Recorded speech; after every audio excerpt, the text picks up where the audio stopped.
Hello delays, कैसे आप सब लोग दोस्तों। आज के इस वीडियो में मैं आपको फूड एंड बेवरेज डिपार्टमेंट से रिलेटेड जितने भी क्वेश्चन पूछे जाते हैं ना कमेंट में, इंस्टाग्राम पे दोस्तों, और मुझे व्हाट्सअप करके, तो उन सभी का मैं जवाब आज के इस वीडियो में देने वाला हूं दोस्तों।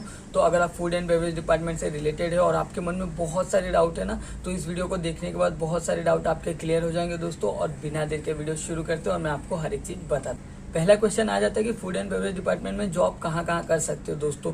तो फूड एंड बेवरेज डिपार्टमेंट आपका चूज करने के बाद ना आप होटल्स में जॉब कर सकते हो, जो कि किसी भी होटल्स में आप जॉब करो। उसके बाद रिसोर्ट में जॉब कर सकते हो, फाइन एंड रेस्टोरेंट्स में जॉब कर सकते हो, QSR में कर सकते हो दोस्तों, जहाँ क्विक सर्विस रेस्टोरेंट्स है वहाँ पे भी आप कर सकते हो। तो फूड एंड बेवरेज डिपार्टमेंट करने के बाद ना आपके पास जॉब अपॉर्चुनिटीज बहुत रहती है। मतलब हर एक डिपार्टमेंट में आपको जॉब मिल सकता है। जैसे हर एक डिपार्टमेंट को सर्विस स्टाफ की जरूरत होती है, और जहाँ सर्विस स्टाफ की जरूरत होती है वहाँ फूड एंड बेवरेज डिपार्टमेंट वाले को ही कंसीडर किया जाता है। दूसरा क्वेश्चन है कि मैनेजर बनने में कितना टाइम लगता है दोस्तों। तो मैनेजर लेवल तक जाने में आपको 7 से 8 साल का एक्सपीरियंस की जरूरत रहती है दोस्तों। तभी आप जाके या तो रेस्टोरेंट मैनेजर बन सकते हैं या फिर बैंक्वेट मैनेजर बन सकते हो दोस्तों। उसके बाद फूड एंड बेवरेज मैनेजर बनने में आपको कम से कम 2 से 3 साल का और एक्सपीरियंस की जरूरत रहती है, तब जाके आप फूड एंड बेवरेज मैनेजर बनते हो। तो तीसरा क्वेश्चन आ जाता है रेस्टोरेंट या बैंक्वेट। तो इसका सिंपल जवाब है दोस्तों, अगर आपको ज़्यादा टिप कमाना है तो बैंक्वेट में जॉब कर सकते हो,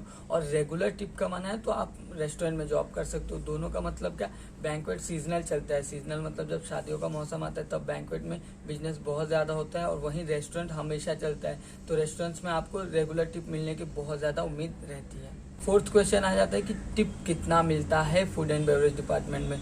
तो वो डिपार्टमेंट के वाइज मतलब डिपेंड करता है। अगर आप रेस्टोरेंट में हो ना दोस्तों तो आपको रेगुलर टिप मिलते जाता है, और वहीं अगर आप बैंक्वेट में हो तो आपका महीने का सिर्फ टिप 6 से 8 हज़ार तक उठता है। अगर किसी बड़े बैंक्वेट्स या फिर बड़े होटल्स चेन में आप जॉब कर रहे हो तो वहाँ पे, लेकिन अगर 4 स्टार होटल्स में भी आप जॉब कर रहे हो ना तो वहाँ पे भी 4 से 5 हज़ार महीने का सिर्फ एक स्टाफ का टिप जाता है, और बाकी सर्विस चार्जेस और सैलरी अलग से आती है दोस्तों। अब पांचवा क्वेश्चन भी टिप से रिलेटेड है कि कौन से डिपार्टमेंट में टिप ज़्यादा मिलता है। तो बैंक्वेट्स होता है ना फूड एंड बेवरेज डिपार्टमेंट में दोस्तों, तो वहाँ पे आपको टिप ज़्यादा मिलता है, क्योंकि सीजनल रहता है, शादियों का मौसम रहता है, और वहाँ पे ना बहुत सारे गेस्ट आते हैं और बहुत ज़्यादा ही टिप उठता है। उसके बाद अगर रेस्टोरेंट की बात की जाए ना, तो रेस्टोरेंट में टिप आपको मिलता है, लेकिन रेगुलर मिलता रहता है। रेगुलर मतलब पूरे साल आपको टिप मिलते रहेगा, और बैंक्वेट में आपको सिर्फ सीजनल के टाइम में टिप मिलेगा, उससे आगे पीछे नहीं मिलता।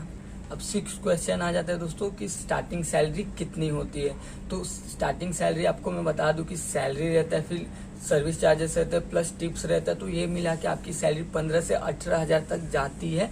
किसी भी होटल प्रॉपर्टी में आप जॉब करो, 4 स्टार में करो, वहाँ पे 11 या 12 हज़ार आपकी स्टार्टिंग सैलरी रहेगी। मिनिमम 4 हज़ार के आसपास आपका सर्विस चार्ज जाता है, और 2 से 3 हज़ार अगर आप पर्सनल सर्विस करते हो तो उसका टिप कमा लेते हो, बैंक्वेट में सर्विस करते हो तो उसका भी टिप कमा लेते हो। तो इस हिसाब से आप देख के 17 से 18 हज़ार तक आपकी स्टार्टिंग सैलरी बनती है। 7वां क्वेश्चन आ जाता है इंग्लिश से रिलेटेड, क्योंकि फूड एंड बेवरेज डिपार्टमेंट में आपको गेस्ट से इंटरेक्ट करने रहते हैं, तो इसमें इंग्लिश अच्छी नहीं है, आप क्या कर सकते हैं, मतलब जॉब मिलेगा कि नहीं मिलेगा। तो इसका सिंपल जवाब ये है ना दोस्तों कि आप अपने इंग्लिश को इम्प्रूव कर सकते हो। और सबको पता है कि इंडिया में कुछ लोगों का मतलब जो कि मिडिल क्लास फैमिली से बिलोंग करते हैं, जो इंग्लिश मीडियम स्कूल में नहीं जा सकते, उनका इंग्लिश उतना अच्छा नहीं रहता, तो उनको होटल्स वाले या फिर कोई भी रिक्रूटर है वो उनको चांस देते हैं अपनी इंग्लिश इंप्रूव करने का और जॉब करने का। तो उसका टेंशन मत लीजिए, अगर आपकी इंग्लिश थोड़ी बहुत भी वीक है ना तो आपको जॉब मिल जाएगा, और आपको चांस मिलेगा कि आप अपने इंग्लिश को इम्प्रूव करें और गेस्ट से अच्छे से इंटरेक्ट करें। 8वां क्वेश्चन आता है इंपॉर्टेंस ऑफ अल्कोहल नॉलेज की। अल्कोहल नॉलेज का इंपॉर्टेंस कितना है। तो इसका सिंपल जवाब है दोस्तों कि अगर आप किसी भी बड़े होटल्स में या रेस्टोरेंट्स में या पब में काम कर रहे हो ना, तो आपको अल्कोहल का बहुत ज़्यादा नॉलेज होना चाहिए, क्योंकि वहाँ के जो गेस्ट होते हैं ना वो बहुत ज़्यादा मतलब हाईली क्वालिफाइड और पैसे के मामले में बहुत अच्छे फैमिली बैकग्राउंड से बिलोंग करते हैं, तो उनको अल्कोहल का बहुत ज़्यादा नॉलेज रहता है। तो अगर आपको जितना अल्कोहल का नॉलेज है उतना उन गेस्ट से इंटरेक्ट करके आप उस होटल की सेल्स को इंक्रीज कर सकते हो, उस पब की सेल्स को बहुत ज़्यादा लेवल तक इंक्रीज कर सकते हो। तो आपको अल्कोहल का नॉलेज बहुत होना चाहिए, तभी जाके आपको फॉरेन में जहाँ पे एक वाइन का भी टिप मिलता है, एक वाइन का बॉटल सर्विस करने पे ना आपको होटल की तरफ से कुछ कमीशन चार्ज मिलता है। तो अगर आपने वो वाइन सेल कर दिया तो आपको अच्छा खासा कमीशन मिल जाएगा।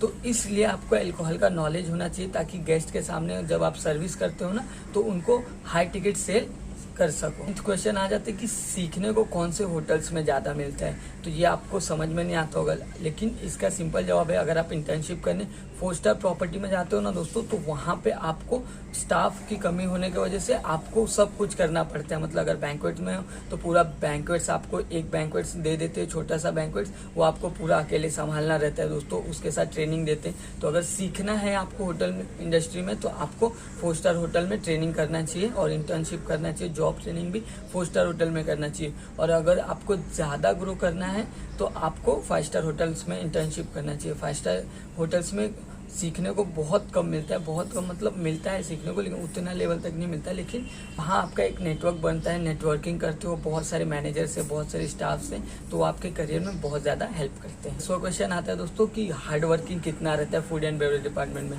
तो इसका सिंपल जवाब है कि फूड एंड बेवरेज डिपार्टमेंट में ना हार्ड वर्क बहुत ज़्यादा रहता है। स्टार्टिंग में आपको सभी खुद से करना पड़ता है और फिजिकली वर्क बहुत ज़्यादा रहता है। मेंटली प्रेशर नहीं रहता, लेकिन फिजिकली वर्क आपको बहुत ज़्यादा करना पड़ता है। अगर कोई बड़ी पार्टी है तो वहाँ पे टेबल स्टैक करना पड़ता है, चेयर स्टैक करना पड़ते हैं।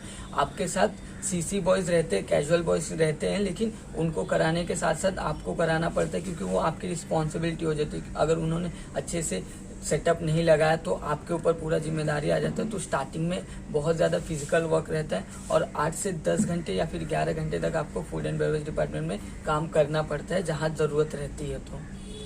तो यह वीडियो देखने के बाद उम्मीद करूंगा कि आपको बहुत ही अच्छे से समझ में आया होगा दोस्तों। अगर आपको कोई भी डाउट है तो आप मुझे कमेंट कर सकते हैं। Bye bye.